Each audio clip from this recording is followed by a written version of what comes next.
الحمد لله رب العالمين والصلاة والسلام على رسوله الأمين وعلى آله وصحبه أجمعين. كنا قد ذكرنا حديث رسول الله صلى الله عليه وسلم حول استحباب الإتيان إلى المساجد أو وجوبها، وكنا قد ذكرنا فوائد ذلك، ولا زلنا مع هذا الحديث وسنستنبط إن شاء الله تعالى فوائد أخرى اليوم. فمن تلكم الفوائد استحباب البقاء على الوضوء، لأنه في الحديث قال ما لم يحدث، يعني ما لم ينتقض وضوءه، ففيه استحباب البقاء على الوضوء. وقد جاء في السنن من حديث ثوبان رضي الله عنه عن النبي صلى الله عليه وسلم أنه قال استقيموا ولن تحصوا واعلموا أن خير أعمالكم الصلاة ولا يحافظ على الوضوء إلا مؤمن. لا يحافظ على الوضوء إلا مؤمن. وسنذكر إن شاء الله نصيحة لتاركي الصلاة، لأن عموم الناس إذا تكاسلوا عن الصلاة فهو بسبب الوضوء. وسنذكر إن شاء الله تعالى علاج ذلك. Donc, on continue à parler du hadith dans lequel le prophète sallallahu alayhi wa sallam nous parle des nombreux avantages et bénéfices du fait d'aller à la mosquée, notamment à pied. Donc il nous a parlé alayhi salatu wa salam de l'avantage de la récompense de chaque pas et du fait de rester à la mosquée en ayant les ablutions. Il nous a dit alayhi salatu wa salam que lorsqu'une personne reste à la mosquée en ayant les ablutions, si elle attend la prière suivante, eh bien les anges vont demander pardon pour cette personne-là. Les anges vont demander pardon pour cette personne-là. Et donc, on tire de ce hadith-là le fait qu'il est préférable de rester en état d'ablution. Et on a un hadith dans Sunan, selon Thawban radiyallahu anhu, dans lequel le prophète sallallahu alayhi wa sallam a dit istaqimu wa lan tuhsu. C'est-à-dire quoi lan tuhsu? Istaqimu, ça veut dire soyez droit. Wa lan tuhsu, ça veut dire vous ne serez jamais droit. Essayez d'entreprendre ce chemin-là, essayez d'être le plus droit possible, mais sachez que vous ne serez jamais parfait. On a un shahid dans le Coran qui dit la même chose. C'est quoi le verset? Naam? La. Non, le fait qu'on ne sera jamais parfait. Oui, non, pas Muddathir. Avant. En plus, toi.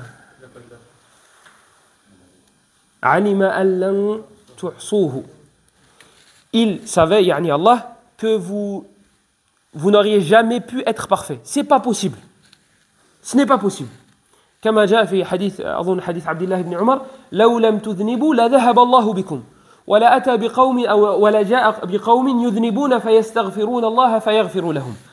Comme c'est venu dans le hadith authentique dans lequel le prophète sallallahu alayhi wa sallam a dit si vous ne faisiez pas de péché, alors Allah vous aurait anéanti et il aurait mis une nouvelle créature qui aurait fait des péchés et qui aurait demandé pardon et Allah leur aurait pardonné. Donc ce n'est pas possible d'être parfait. Et c'est ce qui est dans ce hadith-là. Istaqimu wa lan tuhsu. Soyez droit, mais sachez que vous ne serez jamais parfait. Wa'lamu anna khayra a'malikum as-salah. Et sachez que la meilleure de vos actions est la prière. Pourquoi la meilleure des actions c'est la prière? C'est la seule adoration qui a été légiférée au-dessus des cieux. Elle n'a pas été légiférée sur terre. Pourquoi? Pourquoi cette importance la prière? Pourquoi c'est la meilleure des adorations? Parce que leur doute il y a la salat. Non. Beaucoup de choses. Il y a tout. En fait, la prière, elle réunit plein d'adorations. Dedans, tu vas immensifier Allah. Allahu Akbar. Subhana Rabbi al-Azim. Tu vas te prosterner pour lui. Ça, c'est une sorte d'immensification. Non? On fait une tête bizarre. Oh, mais toi, t'as pas eu le bac. C'est français ou pas? C'est bon, il a dit. Donc, c'est une façon de l'immensifier, subhanahu wa ta'ala. Tu invoques, tu l'espères, tu espères la réponse. Tu lis du Coran. Il y a plein d'adorations. Tu pries sur le prophète, sallallahu alayhi wa sallam. Tout ça dans une seule adoration.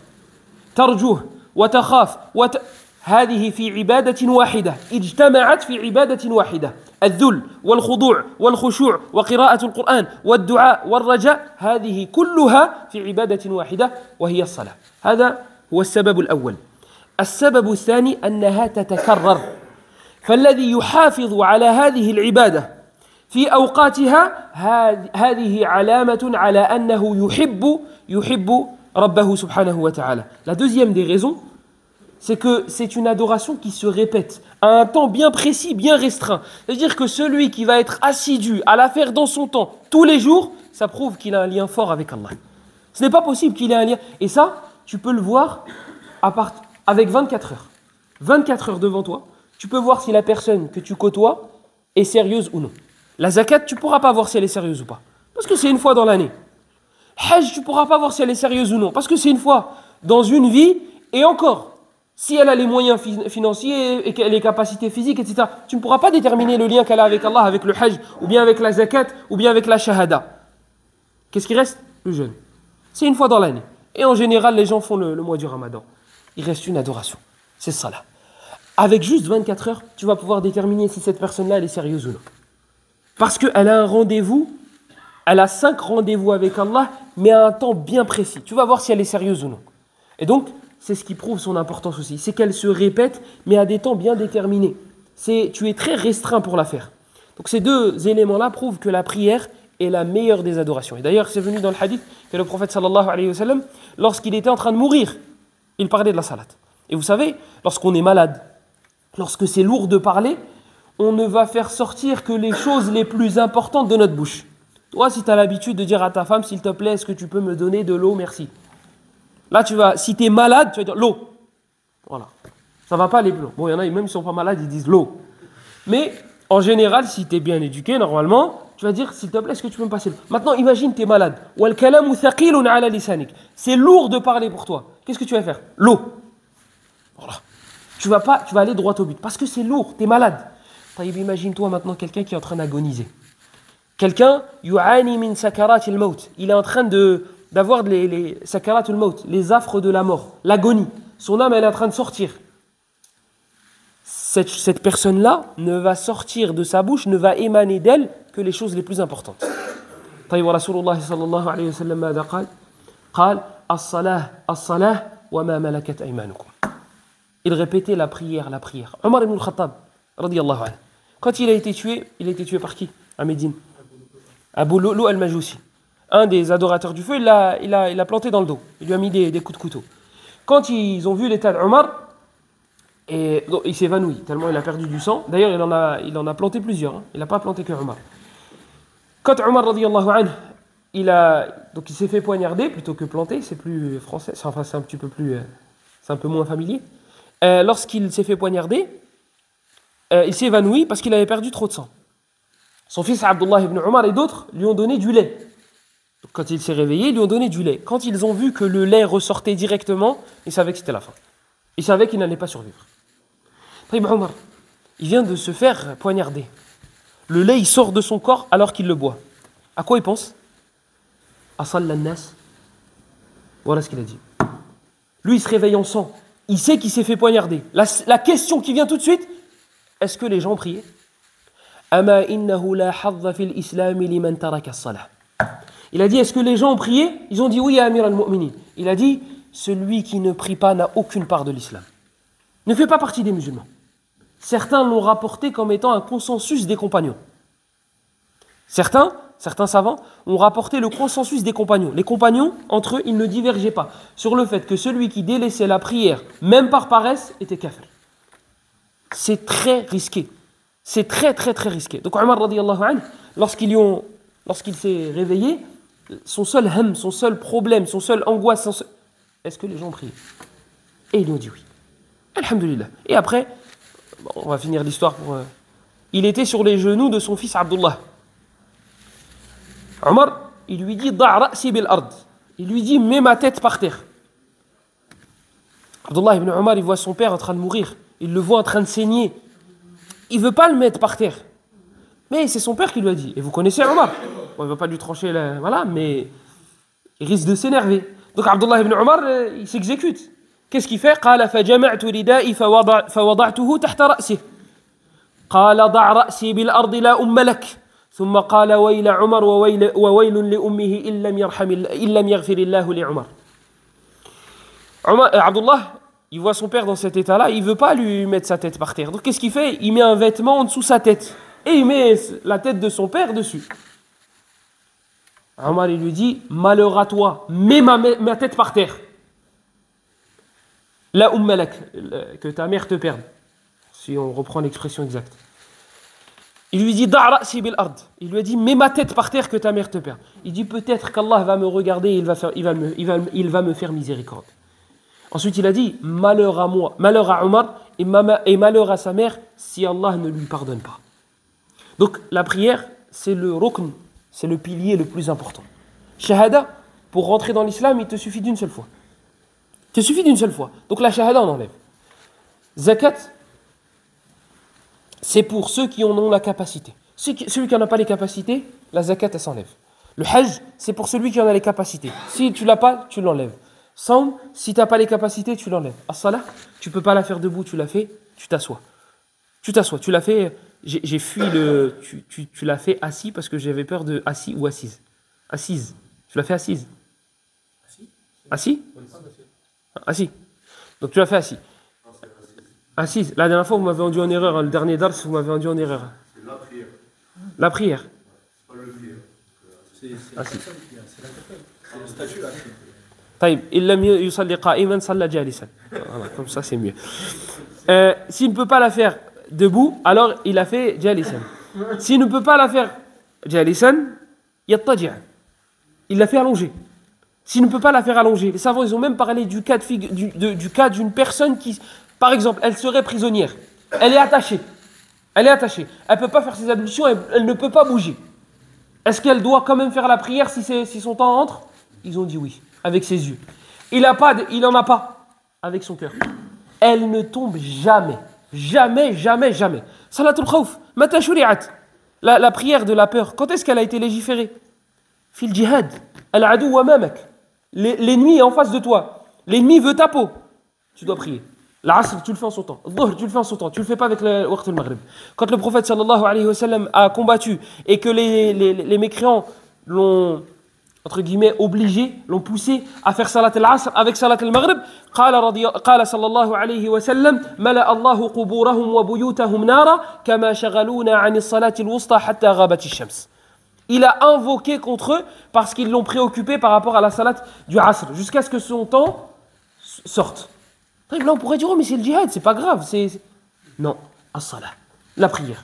Amoud ad-din, le pilier principal de la religion. Celui qui délaisse cette prière-là, alors il n'aura pas de part dans l'islam. Donc voilà pourquoi le prophète sallallahu alayhi wa sallam nous dit وَعَلَمُوا أَنَّ خَيْرَ أَعْمَالِكُمُ الصَّلَاةِ. La meilleure de vos actions, sachez que ce sera la prière.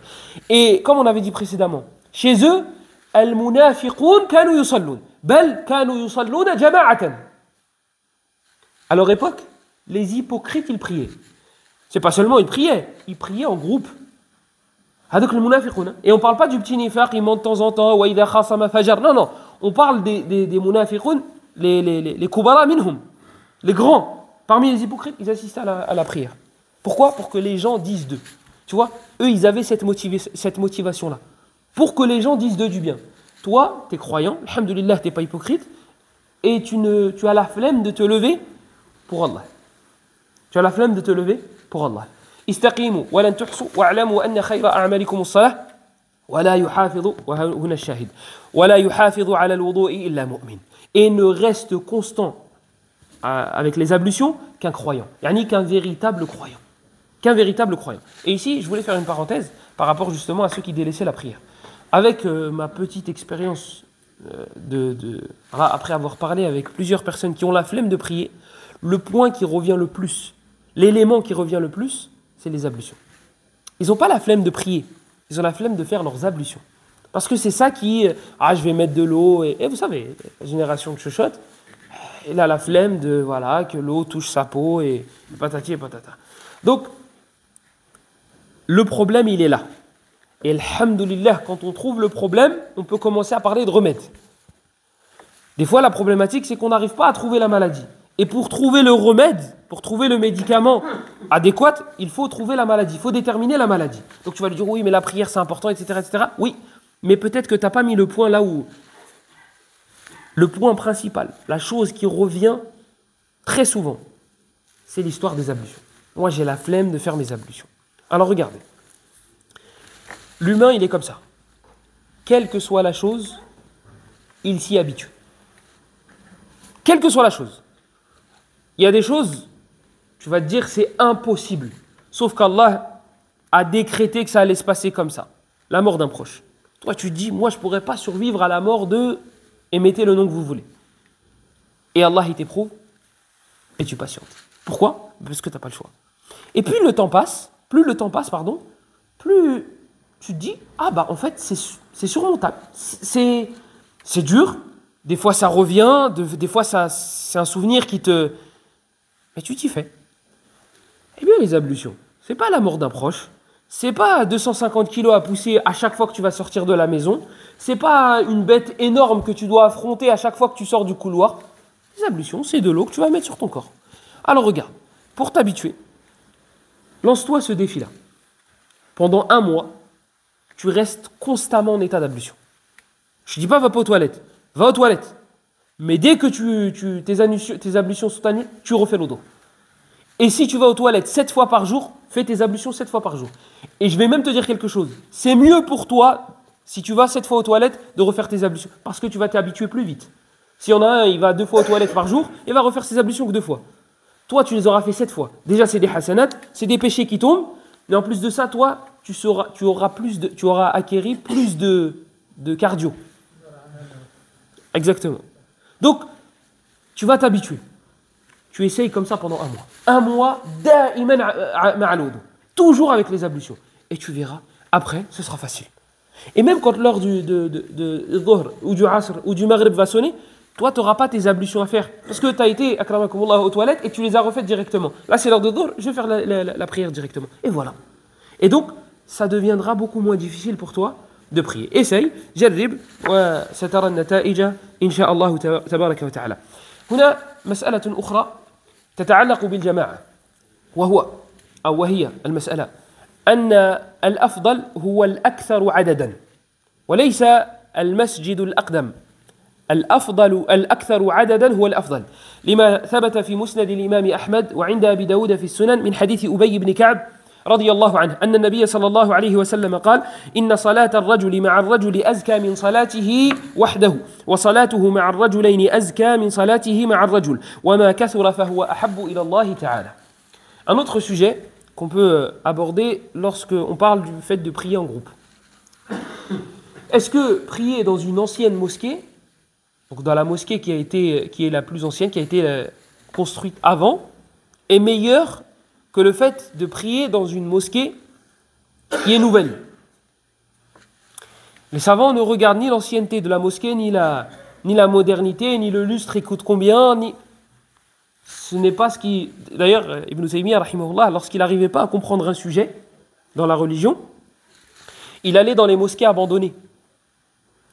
Et il demandait à Allah, il disait « Ya mu'allima Ibrahim, allimni, wa ya mufahhima Sulaiman, fahimni » Et il mettait du sable, de la terre, sur son visage. Parce qu'il sait que le fait de s'humilier pour Allah, c'est quelque chose de noble. D'ailleurs, Ibn al-Qayyim, il dit, c'est une porte qui est délaissée. Cette adoration-là, cette porte-là, c'est une porte qui est délaissée. Al-iftiqar ilallah. Le fait de se sentir pauvre en face d'Allah, subhanahu wa ta'ala. Et c'est une des causes pour que les invocations soient exaucées. Lorsque tu dis « Ya Allah, anta al-ghani wa ana al-faqir » lorsque tu mets Allah en valeur et tu te rabaisses toi. Tu dis « Ya Allah, toi tu es le riche et moi je suis le pauvre. Toi tu es le riche par excellence et moi je suis le miskin. » Et c'est pour ça que lorsqu'on demande, ça c'est le miskin qui demande comme ça. Voilà, ben c'est pour ça. Parce que amam Allah, anta miskin. Parce que devant Allah, toi tu es un pauvre. Tu n'as rien. Tu n'as pas presque rien, tu as rien. Donc, al-iftiqar ilallah, c'est une porte qui est très peu sollicitée. Donc, Ibn Taymiyyah, rahimahullah, il allait dans les anciennes mosquées et il mettait de la terre sur son visage et il disait « Ya, ô celui qui a fait comprendre, qui a appris et qui a enseigné à Ibrahim, enseigne-moi. Et ô celui qui a fait comprendre à Sulaiman, fais-moi comprendre. » Donc, est-ce qu'il est meilleur de prier dans une nouvelle mosquée ou dans une ancienne mosquée? La farq. Il n'y a pas de différence. On va regarder autre chose. On va regarder al-aktharu adadan. L'endroit dans lequel il y a le plus de personnes. là ce sera meilleur. Pourquoi? Parce que le prophète sallallahu alayhi wa sallam nous dit dans le hadith d'Ubay ibn Ka'b, rapporté par l'imam Ahmed et Abu Daoud, il dit Inna salat al-rajuli ma'a al-rajuli azka min salatihi wahdahu. Il dit, le prophète sallallahu alayhi wa sallam, la prière de l'homme avec un autre homme est meilleure que la prière seule. Et la prière avec deux personnes, en tout ils sont trois, est meilleure que la prière à deux. Et ainsi de suite. Il dit à la fin du hadith alayhi salatu wa salam wa ma kathura fa huwa ahabbu ila Allah. Et plus vous serez nombreux, et plus ce sera aimé auprès d'Allah subhanahu wa ta'ala.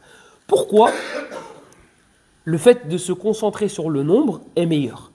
لأن من مقاصد الشريعة الاجتماع وعدم التفرق. Pourquoi ce sera meilleur d'aller vers un endroit, vers une mosquée dans laquelle il y a le plus de monde?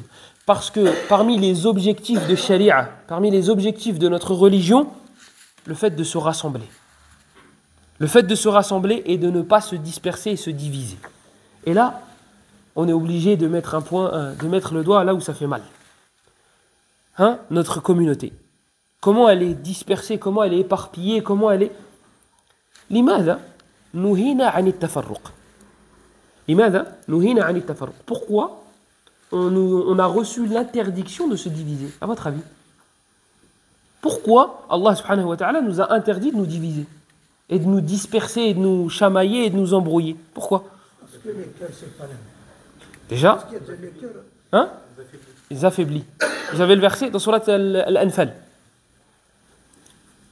وَلَا تَنَازَعُوا فَتَفْشَلُوا وَتَذْهَبَ رِيحُكُمْ. Si vous vous disputez, vous allez vous affaiblir. Vous allez vous disperser et vous allez vous affaiblir. La bout. C'est obligatoire. Le dicton français, français, je ne sais pas si c'est eux qui l'ont inventé, ils ont inventé très peu de choses. Même les chiffres et les nombres, ils n'ont pas su les inventer. 70, c'est 60 et 10. 80, c'est 4 et 20, c'est 4 fois 20. 90, 80 et 10. Cafard, ça vient de chez nous. T-shirt, sandwich, bref. Voilà, c'est pour la parenthèse, pour les bras cassés de... Qu'est-ce que je disais? L'union fait la force, voilà. Le dicton dit l'union fait la force. C'est vrai. C'est vrai, ce n'est pas une phrase de faible. C'est vrai, l'union fait la force. Allah subhanahu wa ta'ala nous dit dans Surat Al-Anfal وَلَا تَنَازَعُوا. Ne vous disputez pas. فَتَفْشَلُوا وَتَذْهَبَ رِيحُكُمْ. Sinon, le résultat, vous allez vous affaiblir. Vous allez être faible. Donc l'inverse, on va poser la question autrement. Pourquoi nous avons reçu l'ordre de nous rassembler? Parce que ça va faire notre force. وهذا النبي صلى الله عليه وسلم يقوله عليك بالجماعة فإنما يأكل الذئب القاصية. Le prophète sallallahu alayhi wa sallam il dit cramponne-toi au groupe parce que le loup s'attaque à la bête qui s'écarte du troupeau.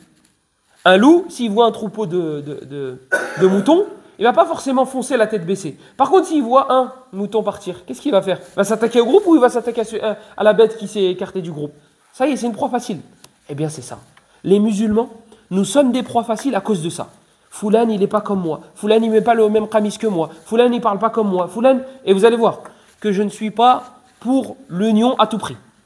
Ça aussi, c'est un abus. Ça, c'est l'autre extrême. C'est bon, on est musulmans, donc on travaille main dans la main. Non. Non, on ne va pas jusque-là non plus. Il y a des personnes avec qui on ne travaille pas. Et même s'ils s'affilient à la même qibla que nous, même s'ils prient le même Seigneur que nous, et même s'ils mettent la main sur le même Coran que nous. Non, on ne va pas se rassembler à tout prix. On n'est pas non plus de ce côté.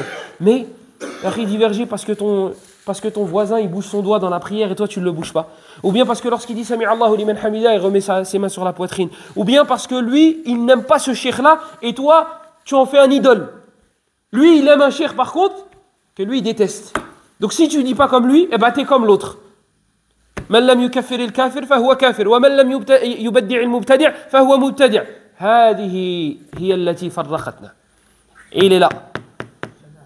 Voilà. Chaque groupe, il a un cheikh ou des chouyours. Si t'aimes pas mon cheikh, eh ben t'es comme ça et comme ça et comme ça et comme ça. Et attends, c'est pas fini. C'est que mon cheikh, il aime pas les autres. Il faut que tu les aimes pas non plus. Mais attends. Ça va faire de moi un sectaire, ça va faire de moi... J'aime pas ton cheikh. Je l'aime pas. Yallah. Pour moi, il n'est pas éloquent. J'aime pas quand il parle. J'ai pas envie de l'écouter. Et puis il a mis en garde contre des personnes avec lesquelles j'ai beaucoup d'affection et qui sont pour moi sur la bonne voie. Yallah, je te suis pas. Ça y est, je suis un hizbi, mubtadi', dal, mudil, dajjal. Là, et voilà. C'est ce qui se passe aujourd'hui. C'est soit tu es avec moi, soit tu es contre moi. Et qu'est-ce qui se passe? Eh bien, on se bat entre nous et les autres, ils nous regardent. Et après, ils prennent les restes. Ils prennent les restes. Lui, je peux m'attaquer à ce groupe-là. Ben, ils sont 10. Et subhanallah, vous allez voir. Ou vous pouvez voir. Même au sein du même groupe, ils finissent par se diviser. Au sein du même groupe, hein, ils ont le même cheikh. Et un jour, le cheikh, il a dit quelque chose. Il y en a certains, ils ne sont pas d'accord. Donc, ouais, mais le cheikh là, il était fatigué. Ah, il était fatigué quand il a dit ça. Mais quand il a parlé de nos shuyukh à nous, il n'était pas fatigué. Quand il a parlé de ce cheikh là, il était fatigué. Ah, mais il était fatigué quand il a parlé de nos shuyukh aussi. Ya subhanallah. Et voilà. Et on se divise à cause de ça. Donc, on n'est pas pour l'union à tout prix, mais il ne faut pas diviser pour des broutilles, pour des enfantillages, pour des choses futiles. Donc, لماذا نهينا عن التفرق؟ لأنه يضعف. لماذا أمرنا بالاجتماع؟ لأنه سبب لقوتنا. طيب. السؤال الآن على أي شيء نجتمع. La question maintenant, c'est on se rassemble, mais autour de quoi? الرسول صلى الله عليه وسلم. طيب. القرآن والسنة. طيب. آية في سورة الآل عمران. Vous l'entendez tous les vendredis ou pas? Non. Non, mais vous entendez le verset juste avant, je crois. واعتصموا بحبل الله جميعا ولا تفرقوا. الاعتصام بحبل الله. حبل الله دينه وكتابه. Allah subhanahu wa ta'ala nous dit et cramponnez-vous. Regardez subhanallah. واعتصموا. Cramponnez-vous. Cramponnez-vous. واعتصموا بحبل الله جميعا ولا تفرقوا. Et cramponnez-vous au, si on traduit littéralement, au câble d'Allah. Le câble ici, les savants disent, c'est le Coran, c'est la religion, c'est l'islam. Al-islam ou sahih, le vrai islam. Cramponnez-vous au Coran, cramponnez-vous à la religion d'Allah. Cramponnez-vous à la religion d'Allah, wala tafarraqu. Et ne vous divisez pas, ne vous dispersez pas. Et subhanallah, dans la même page, vous trouvez à la fin, wala takunu kalladhina tafarraqu wa ikhtalafu min ba'di ma ja'ahumul bayyinat. أحسنت في الآية الأخرى ولا تكونوا من المشركين من الذين فرقوا دينهم وكانوا شيعا كل حزب بما لديهم فرحون. Chaque partie, chaque groupe est satisfait de son groupe et chacun tire la couette de son côté. C'est moi qui ai raison et le reste c'est des dollal. C'est moi qui ai raison et le reste c'est des dollal. Et voilà. Et on se tire la couverture à chaque fois. Mais lui il est comme ça, il est comme ça, il est comme ça. Et après ça vient même sur des awsaf qui sont personnels. Donc lui, au lieu de te parler de ta croyance, qu'est-ce qu'il va dire? Ouais, mais t'as vu, t'as dit ça un jour et t'as dit ça et t'as dit ça. طيب هذه الكلمة التي نطقتها تحتمل وجهين أو أكثر فهو يحملها على الأسوأ ويلزمك بها إلزاما. فإذا رددت عليه أن مرادك كذا وكذا يقول لا يكذب دجال. هكذا المبتدعة يكذبون ويلعبون مع الألفاظ ثم ينتقلون إلى شخصيتك أو إلى بطنك فيقولون فلان سمين وفلان كذا وكذا. طيب في الأول كنت تتكلم عن الدين وكنت تحاربنا لأجل بدعنا وسرت وانتقلت إلى أبداننا. ما الذي جرك إلى هذا؟ لو كان عندك علم ولو كان عندك ديانة لما تكلمت عن البدن وما أشبه ذلك. Au début, ce genre de mise en garde, ça commence avec t'as dit ça et t'as dit ça et t'as dit ça. Ça va pas avec le Coran et la Sunna. Tu lui expliques, tu lui dis écoute, akhi, t'as mal compris ma phrase, t'as mal compris ma parole. Moi, ce que je voulais dire, c'était ça. Tu lui expliques. Tu dis moi, j'ai pas voulu dire ça. Il te dit non, c'est pas vrai. Il sait mieux que toi, ce que toi tu as dit. Hein? Les pieux prédécesseurs, ils ne connaissaient pas leur propre intention. Eux, ils te disaient, comme il disait Dhahabi rahimahullah, quand il a fait la tarjama d'un des pieux prédécesseurs, le pieux prédécesseur a dit Wallahi la adri wa la astati'u an ajzima anni talabtu hadithan wahidan lillah. قال الذهبي وأنا كذلك لا أستطيع أن أجزم أني طلبت العلم لله ولو حديثا واحدا هو لا يعلم عن نفسه ولا يعلم عن نيته هؤلاء وصرنا الآن نعرف نيات الآخرين. لا هذا فعل كذا وكذا لأجل فلان وفلان وفلان لأجل الرياء وكان قصده كذا وكذا وكذا. Avant, ils avaient du mal avec leurs propres intentions. Quand Zahabi a fait la tarjama, la biographie de certains pieux prédécesseurs, il a rapporté une de leurs paroles. Un d'entre eux disait « Wallahi, je suis incapable de vous dire si j'ai étudié le hadith pour Allah.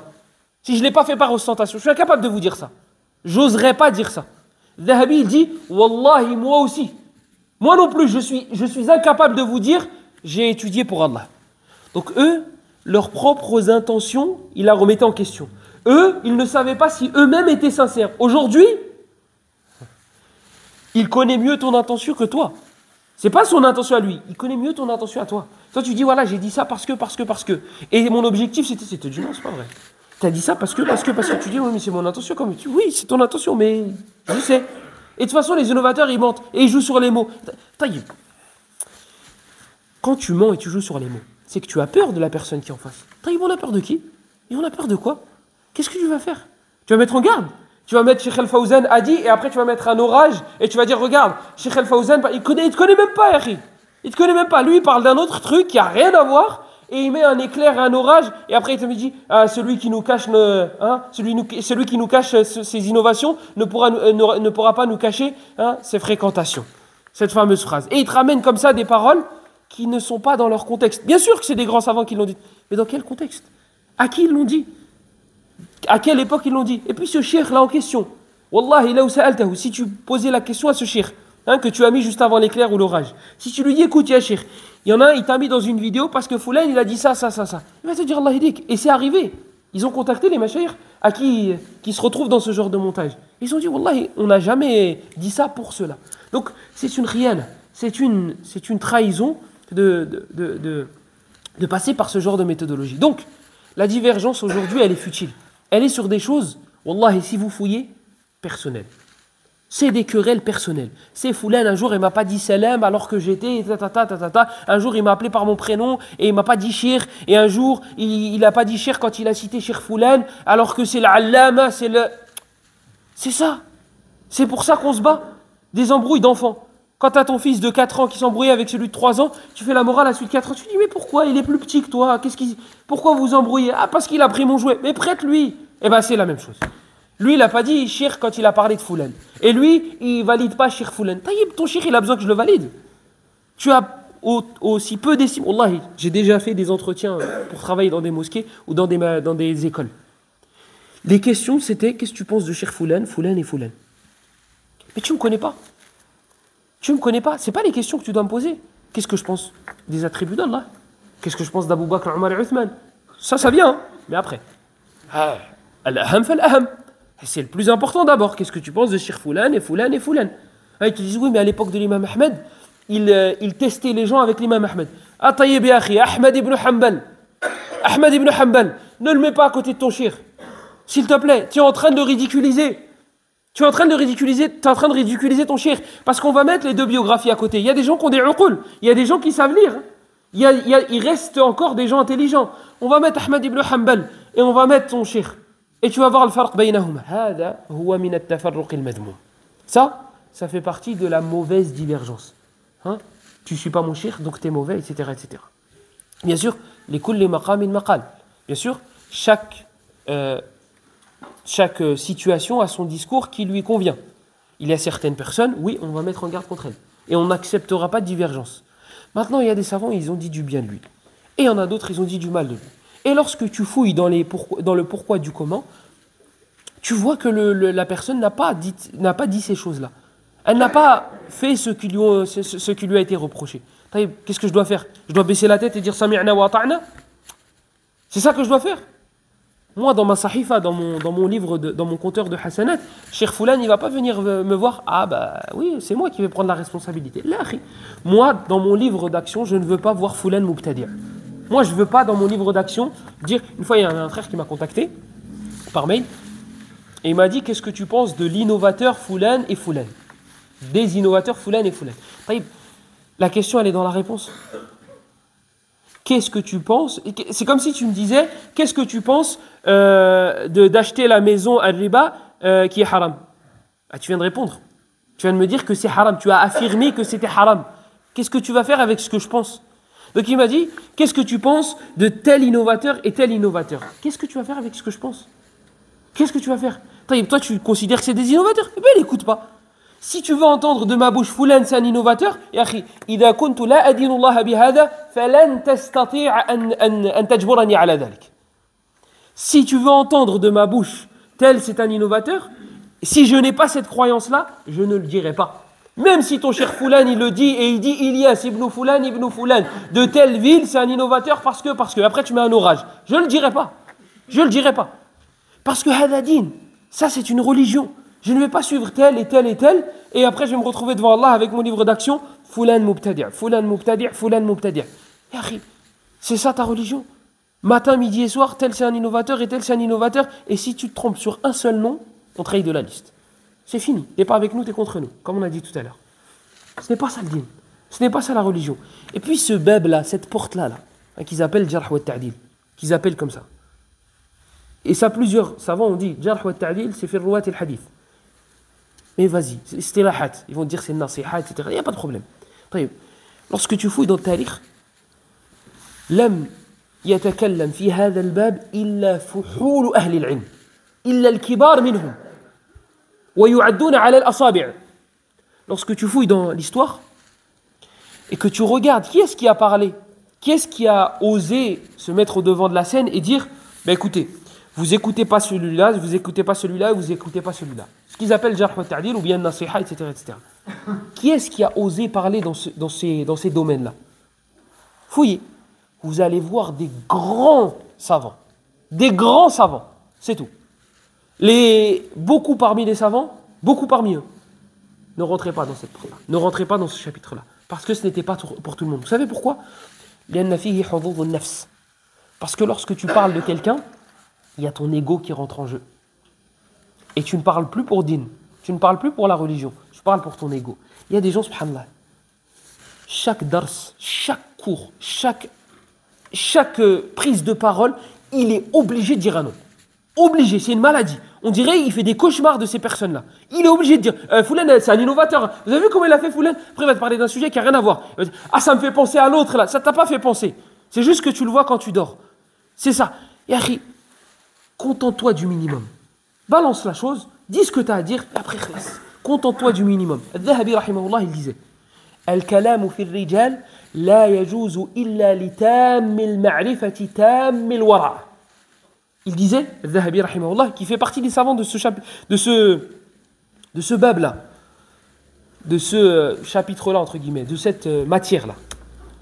Il disait, le fait de parler sur les gens, de parler sur les rapporteurs, de dire Foulan, vous pouvez prendre, Foulan, vous ne pouvez pas prendre, il dit, c'est pour une personne qui a ces deux caractéristiques-là. La première, Tammul Ma'rifa, une connaissance quasi parfaite. Parfait, ça n'existe pas, donc quasi parfaite. Tammul Wara', qui est le Wara', c'est pas tu délaisses le haram, tu délaisses le halal par peur que ce soit haram, par peur que ça ne te soit pas utile dans l'au-delà. Tu as peur que ça ne te soit pas utile dans l'au-delà, tu le délaisses. C'est ça le Wara'. C'est vraiment un degré qui est très haut.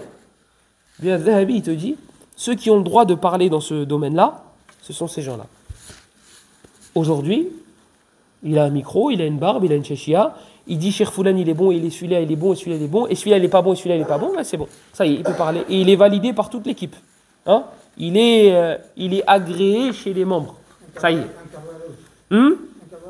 Voilà, exactement. Oui, il y a plein de croix rouges. Et dans les croix rouges, ils te mettent un gars, nataqa bil kufri sarahatan.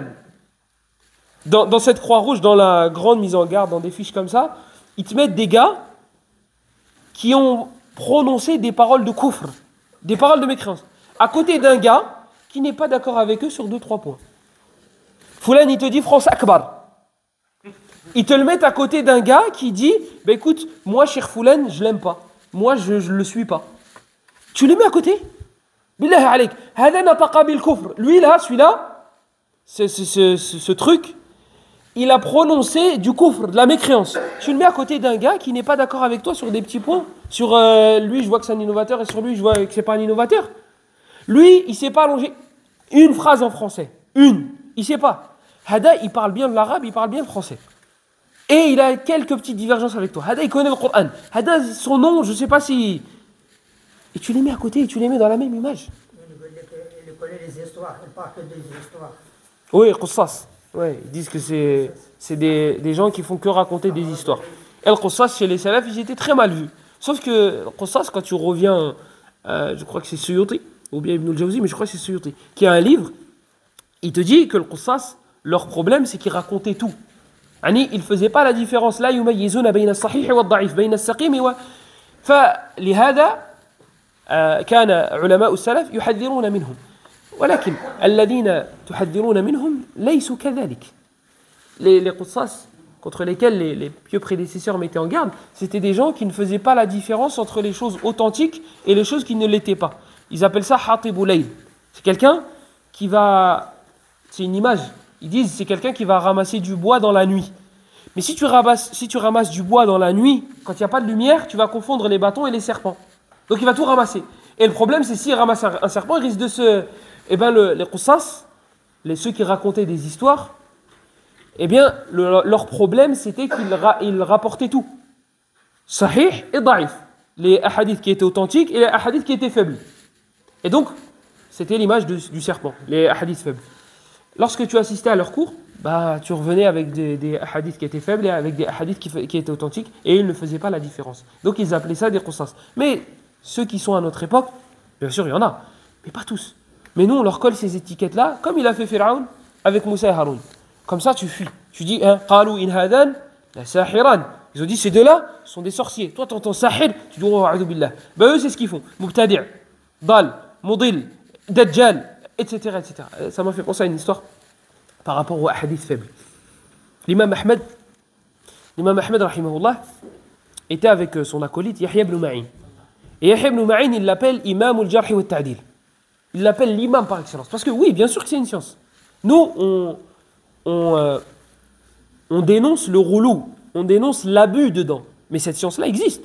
Elle existe. Et elle existera ila yawm al-qiyamah. Donc Yahya ibn Ma'in, c'est celui qu'on appelait Imam al-Jarh wa al-Ta'dil. Et c'était un savant dans le hadith. Et chaque rapporteur qui était faible, il les connaissait par cœur. Et c'était un spécialiste là-dedans. Et Ahmed ibn Hanbal, Ghaniyun an al-Ta'rif. Ghaniyun an al-Ta'rif. Tout le monde le connaît, Ahmed ibn Hanbal. Les deux, ils étaient ensemble. Ils rentrent dans une mosquée et ils voient un gars et il y a des gens autour. Et ce gars-là, il rapporte des hadiths. حدثنا فلان عن فلان عن فلان عن فلان أن النبي قال حدثنا فلان عن فلان عن فلان أن النبي قال. المشكلة معه أنه كان من القصص. فكان يحدث بالأكاذيب. ولكن عندما حدث بحديث قال حدثني يحيى بن معين وأحمد بن حنبل. وها هما يحيى وأحمد. وهما كانا يصليان فيستمعون إلى الحديث. فلان حدثني يحيى بن معين وأحمد بن حنبل عن فلان عن فلان عن فلان عن النبي صلى الله عليه وسلم أنه قال من قال لا إله إلا الله خلق الله طيرا بألف لسان ويقول لا إله إلا الله أو يستغفر للمتكلم ب100 لغات أو ب1000 لغات. حديث كذب من أوله إلى آخره. ويحيى وأحمد يستمعان. فلما حدث بالحديث وفرغ من دجله أتاهما فقال من حدثك بهذا الحديث؟ قال أحمد بن حنبل ويحيى بن معين. هو لا يدري المسكين أن يحيى هذا وأن أحمد. فقال حدثني يحيى وأحمد، أحمد بن حنبل ويحيى بن معين. فقال يحيى هذا أحمد بن حنبل وها أنا يحيى بن معين ولم نسمع من هذا الحديث إلى الآن. فضحك الرجل وقال أتظن أن في الدنيا كلها يحيى بن معين واحد وأحمد بن حنبل واحد؟ فاستحيا يحيى بن معين وأحمد وضحك وخرج من المسجد. يعني كذب فوق كذب. قصة. هذا هو القص. Ce sont eux les... Donc, Yahya ibn Ma'in et Ahmed ibn Hanbal, ils rentrent dans une mosquée. Et ces deux-là, ils connaissent le hadith par cœur. Ils dorment avec, ils se réveillent avec, ils connaissent par cœur. L'imam Ahmed, il avait les hadiths de Waki' ibn al-Jarrah. Il disait, Ahmed ibn Hanbal, il disait, écoutez, si vous voulez, il dit à son fils, il dit, si tu veux, cite-moi juste les chaînes de transmission d'un hadith de Waki', je vais te citer le matn, je vais te citer le contenu du hadith. Et si tu veux, on fait l'inverse. Tu cites le matn, je vais te citer la chaîne de transmission. Avec tous les hadiths de Waki' ibn al-Jarrah. Et c'est pas 2 ou 10 ou 40 hadiths de Nawawi. Ça se compte par milliers. Et c'est avec des chaînes de transmission. Donc il le connaissait par cœur. Donc là, il rentre dans la mosquée. Yahya ibn Ma'in et Ahmed ibn Hanbal, ils rentrent dans la mosquée et ils font rak'atayn. Ils font les 2 unités de prière. Les 2 salutations de la mosquée. Et il y a un gars qui est en train de citer des hadiths. Il dit, j'ai entendu Foulan dire que Foulan a dit que le prophète a dit. Sauf que, ce Aggoun, il a dit Ahmed ibn Hanbal et Yahya ibn Ma'in m'ont dit. Mais ils sont là. Ahmed ibn Hanbal et Yahya ibn Ma'in m'ont dit que tel a dit, que tel a dit, que tel a dit, que le prophète a dit. Celui qui dit la ilaha illallah, Allah va créer un oiseau qui demandera pardon pour cette personne-là ou qui dira la ilaha illallah dans 1000 langues. Qui aura 1000 oiseaux qui vont se faire lorsqu'il dira à chaque fois la ilaha illallah. Un hadith, il n'a ni queue ni tête. Il n'a aucun sens. Aucun sens. Mais lui, il a dit Ahmed m'a dit et Yahya ibn Ma'in m'ont dit. Donc il a dit Ahmed et Yahya m'ont dit parce que ces 2 noms-là, c'est mashallah. Je dis Ahmed, il m'a dit Yahya ibn Ma'in. Vous imaginez là, il y en a un, il rentre, il dit moi, je suis resté avec Ibn Baz 40 ans. Je dis, qui est resté 40 ans avec Ibn Baz et qui est vivant? Abdelaziz al-Rajihi. Abdelaziz al-Rajihi, il est à Riyad. Et lui, il est resté 40 ans avec Cheikh Ibn Baz. Et ils disent qu'Abdurrahman al-Barrak, il est resté plus de 40 ans avec Cheikh Ibn Baz. Et il est encore vivant aussi. C'est des pépites, c'est des gens qu'on doit aller voir. C'est ça les savants. C'est ça les savants. C'est pas ton cheikh, etc., qui le Coran yatata'ta'u fihi wal hadith yukassiruhu taksira. Je risque de trop en dire. Là déjà, je me suis lâché. Yahya ibn Ma'in et Ahmed ibn Hanbal. Donc ils rentrent dans la mosquée et ils voient ce gars-là en train de dire Yahya et Ahmed m'ont dit. Sauf qu'eux, ils n'ont jamais entendu ce hadith-là de leur vie. Donc ils finissent à rak'atayn et ils vont le voir. Je dis, qu'est-ce qui t'a donné ce hadith-là? Il faut remettre les choses dans leur contexte. À l'époque, Ahmed ibn Hanbal et Yahya ibn Ma'in, il n'y avait pas des photos d'eux. Et quand ils faisaient des conférences dans les mosquées, il n'y avait pas leurs photos, etc., comme ils font maintenant. Et un cheikh, il va faire une conférence, ils vont mettre une grande affiche de lui avec sa tête dessus. Non, je ne comprends pas ça. Je ne comprends pas. Et comment tu es satisfait de ça? Voilà. Mohim Sura. Subhanallah. Ils te mettent une photo énorme et elle est derrière. Mais lui, c'est lui. Il est là et il bouge, là, c'est encore mieux. Pourquoi tu le mets derrière et tu mets Al-Sheikh, Al-Allama, Al-Ustad? Laisse, reste tranquille. L'âme, elle est faible. Si tu vas trop loin dans les éloges, le prophète sallallahu alayhi wa sallam, qu'est-ce qu'il dit dans le hadith d'Uthman? Il dit إِذَا لَقِيتُمُ الْمَدَّاحِينَ فَاحْثُوا فِي وُجُوهِهِمُ التُّرَابَ. Il dit lorsque vous rencontrez les personnes qui abusent dans les éloges, alors jetez-leur du sable sur la tête, jetez-leur de la terre sur la tête. Parce que là, tu vas le tuer. Celui à qui tu as fait les éloges, sache qu'il est faible. C'est un humain. Il a une âme. Et elle aussi, elle peut lui parler et lui dire t'as vu comment les gens te respectent? Mais en fait, t'es un bête de chire, toi. Voilà. Comme hadith d'Abu Bakr, lorsque il y a Abu Bakr dans le hadith, je ne sais plus si c'est lui le rapporteur, mais il y a Abu Bakr. Il me semble que c'est lui le rapporteur. Le hadith dans le Bukhari Muslim. أن النبي صلى الله عليه وسلم سمع رجلا يثني على آخر فقال النبي صلى الله عليه وسلم ويلك قطعت عنق صاحبك. Le prophète sallallahu alayhi wa sallam, il a entendu un homme faire les éloges d'un autre, mais en face. Il lui a dit malheur à toi, tu viens de lui trancher la gorge, tu viens de lui couper la tête. Pourquoi? Parce que toi t'es, et au bout d'un moment ça va rentrer. Et après il va rentrer à la maison, il va se regarder dans le miroir. Mais c'est normal que les gens m'apprécient. Et même, tu sais quoi? Ils en font pas assez. Regarde, il va arriver à ce stade-là. Et un des plus prédécesseurs, quand ils nous ont fait les éloges, il a dit, je suis en dessous de ce que tu penses, je suis en dessous de ce que tu dis et meilleur que ce que tu penses. Il est en train de dire, les éloges t'abusent. Et c'est comme ça la tabi'a. l'humain, il est comme ça. Lorsqu'il fait des éloges, lorsqu'il aime quelqu'un, il abuse. Et lorsqu'il déteste quelqu'un et qu'il le méprise, il abuse. Donc, الناس إذا رفعوك فوق منزلتك. وإذا وضعوك تحت منزلتك. Les gens, quand ils t'aiment, ils te mettent trop là-haut. Et lorsqu'ils t'aiment pas, ils te mettent trop en bas. Donc, ne regarde ni lui, ni lui. Toi, anta tasir ila Allah. Toi, tu vas vers Allah. Les gens, ils disent du bien ou ils disent du mal, ça change rien. Toi, tu connais ton hadaf. C'est Allah. Les gens, ils sont contents, tant mieux pour eux. Ils sont mécontents, eh ben tant pis pour eux. Mais ça ne doit pas changer tes objectifs à toi. Ça ne doit pas changer. Et puis même, je vais te dire quelque chose. Des fois, c'est même mieux que les gens t'aiment pas et t'apprécient pas et ne font pas d'éloges. C'est peut-être mieux. Parce que là, ton œuf, il va pas dire « Ah, t'as vu, je vais satisfaire Foulan, je vais satisfaire Foulan. » Là, tu sais qu'il t'aime pas. Tu sais que quoi que tu fasses, il sera pas satisfait. Donc du coup, tu vas te diriger vers qui? Vers Allah. Tu sais qu'Hada, la yurdi. La tastati' an turdiyahu. Donc Yahya et Ahmed, ils entendent le hadith, ils disent « Écoute, qu'est-ce qui t'a donné ce hadith ?» Je dis, Ahmed et Yahya. Et donc, ils n'étaient pas médiatisés. Donc, leur tête n'était pas connue. Donc, lui, il ne sait pas qu'il a Yahya et Ahmed en face de lui. Donc, il dit, celui qui m'a donné le hadith, c'est Ahmed ibn Hanbal et Yahya ibn Ma'in. Voilà. Mskin, il ne savait pas qu'ils étaient en face. Et donc, Yahya regarde Ahmed, il dit, je te présente Ahmed. Il dit, moi, je suis Yahya. C'est moi, Yahya. Et l'autre, comment ils disent, celui qui vole un œuf, vole un bœuf. Le mensonge, c'est la même chose. Tu peux pas juste mentir sur un petit truc ou tu t'arrêtes. Tu vas mentir sur un petit truc, après tu vas mentir sur un autre petit truc, et après ça va devenir normal. Et tu vas mentir normal. Il y a même une fois, j'étais avec un de mes cousins, et on était devant le lycée, on attendait des gens. Et il y a une fille qui vient lui parler, et elle dit, tu connais tel, il s'appelait Idriss. Je dis, tu connais Idriss? Je dis, oui. Je dis, tu l'aimes bien? Je dis, bien sûr. Et je dis, c'est mon cousin. Moi, dans ma tête, je dis, toi et moi, on est cousins, donc tu peux pas être son cousin, parce que moi, je suis pas son cousin. Dans ma tête, je me dis, mais qu'est-ce qu'il raconte? Et il lui parle. Après, je lui dis, Wallah, c'est mon cousin. Après, j'ai parlé à mon cousin, je lui dis, Idriss, c'est notre cousin. Il me dit, non, c'était juste pour qu'elle reste avec moi. J'ai dit, tahlef, juste pour qu'elle reste avec toi. Tahlef, que c'était ton cousin, juste pour... C'est quoi à rigueur, tu gagnes 15 millions d'euros et après tu veux te repentir?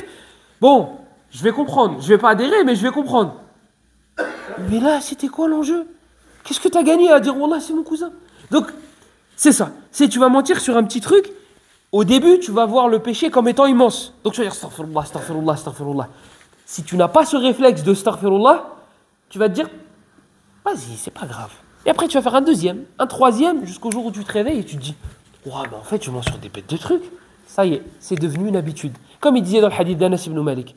Il disait, nous, à l'époque du prophète sallallahu alayhi wa sallam, on voyait nos péchés comme étant une montagne. On avait peur qu'elle s'écroule sur nous. Et vous la voyez comme une mouche. Hein? La mouche, qu'est-ce que tu fais pour qu'elle parte? Tu fais comme ça. Et elle part. Tu la touches même. Si tu es en France, tu la touches même pas. Si tu es en France. Au bled, tu la pousses comme ça. Et elle revient au même endroit. Et il faut la repousser pour qu'elle parte. Comment ils disent Comment ils disent elle est samta. Mais je cherchais un autre terme. Elle est samta en français. Ouais, avec un terme un peu plus... elle est relou. Elle est relou. Le prophète sallallahu alayhi wa sallam, il te dit, le hadith, l'hypocrite, je ne sais plus si c'est le hadith d'Anas ou d'Ibn Abbas, il te dit, l'hypocrite, il voit son péché comme une mouche. Il fait comme ça et c'est bon. Le croyant, il voit son péché comme étant une montagne. Il a peur qu'elle s'écroule sur lui. La personne qui s'habitue à mentir, elle ment. Après, Shaitan, il va dire, c'est pas grave, ça c'est un petit truc. Et un deuxième, et un troisième, et un quatrième, et après, elle se met à mentir sur des grandes choses. Et après, ça devient normal pour elle de mentir. Moi, à son père, à sa mère, etc., etc. Mais ça devient hadi, c'est une habitude. Et tu trouves, subhanallah, certaines personnes, leur fitra, leur nature saine, les empêche. Tu te dis, pourquoi t'as dit à tes parents? Je sais, parce que j'ai des cousins comme ça. Son père, il va venir le voir, il va dire, t'as des devoirs à faire? Oui, j'ai un contrôle demain. Et pourquoi tu lui dis? Parce que je ne peux pas mentir. Ne dis pas la vérité. Non, j'arrive pas. Sa fitra, sa nature saine, elle est propre. Elle est propre. Il n'arrive pas à mentir. Il n'arrive pas à jouer sur les mots. Il n'arrive pas à... C'est sa fitra qui parle. Même une fois, lui, je lui ai dit, est-ce que tu détestes quelqu'un? Il m'a dit non. Je lui ai dit même pas Shaitan. Il m'a dit, il m'a rien fait. C'est vraiment gens très très gentils. Si tu lui écrases le pied, il s'excuse. C'est ce genre de profil-là. Mohim, là, cet homme-là, qui avait donné le hadith, ça y est. Al-kadhib, sarat adatan. Là, ce gars-là là, qui donnait le hadith, le mensonge, c'était normal pour lui. Ou pour elle, si c'est une personne. Et ceux qui me disent l'arabe, c'est dur. Français, c'est dur. Les Français, c'est relou. Et donc, lui, c'était une habitude pour lui de mentir.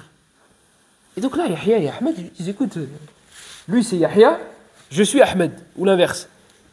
On n'a jamais entendu ce hadith-là de notre vie. Jamais. C'est la première fois qu'on l'entend. Et lui, comme il est noyé dans le mensonge, il ne va pas dire, ah ben mince, c'est bon, j'arrête. Vous savez, ils avaient un objectif, ces gens-là. C'est que les gens se mettent autour d'eux.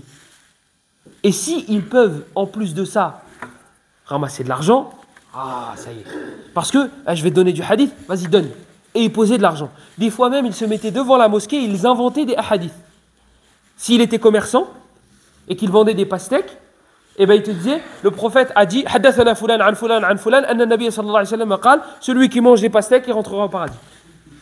Et ça, si vous pouvez acheter le livre Al-Mawdu'at d'Ibn al-Jawzi, il fait 2 volumes. C'est rempli de hadiths comme ça. Rempli. Et il te les a mis par chapitre. Des gens, voilà. Nuh ibn Abi Maryam, je crois. Lui, il a vu que les gens ne lisaient pas assez le Coran. Qu'est-ce qu'il a fait? صار يكذب على النبي صلى الله عليه وسلم في فضائل القرآن فكان يأتي الناس ويقول لهم النبي صلى الله عليه وسلم قال من قرأ سورة التكاثر كان له من الأجر كذا وكذا وكذا فالعلماء قالوا له أنت تكذب على رسول الله فقال لا أنا أكذب لرسول الله صلى الله عليه وسلم فهو رأى أن الناس يعني أعرضوا عن القرآن فصار يخترع ويكذب على النبي صلى الله عليه وسلم يخترع الأحاديث لكي يرجع الناس إلى القرآن طيب النية طيبة لكن الطريقة يعني كفى بما جاء في القرآن من فضائل تلاوته وكفى ما جاء في سنة رسول الله صلى الله عليه وسلم من الأحاديث الصحيحة في فضائل قراءة القرآن ولا نحتاج إلى الموضوعات. Donc il y avait un homme, je ne sais plus si c'est Nuh ibn Abi Maryam ou un autre, lui qu'est-ce qu'il a fait? Il a vu que les gens s'étaient détournés du Coran, donc qu'est-ce qu'il a fait? Il s'est dit, je vais inventer des hadiths sur le prophète, pour qui parlent du mérite du Coran. Voilà, celui qui lit Surat At-Takathur, il aura un château paradis. Allez, voilà. Zalzala, allez, vas-y, Zalzala. Celui qui fait ça avec Surat Zalzala, eh ben, il aura ça. Voilà, et les gens lui ont dit, les savants lui ont dit, hey, qu'est-ce que tu fais là? Tu es en train de mentir sur le prophète. Et lui, il a dit, non, moi je mens pour le prophète.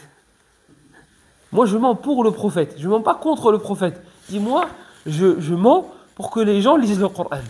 Donc l'intention, il n'y a pas de problème. Mais c'est pas comme ça. Tu peux pas, tu t'imagines? Les gens ne donnent pas la zakat. Allez, on va inventer un hadith sur la zakat. Allez, on fait la même chose sur le hajj.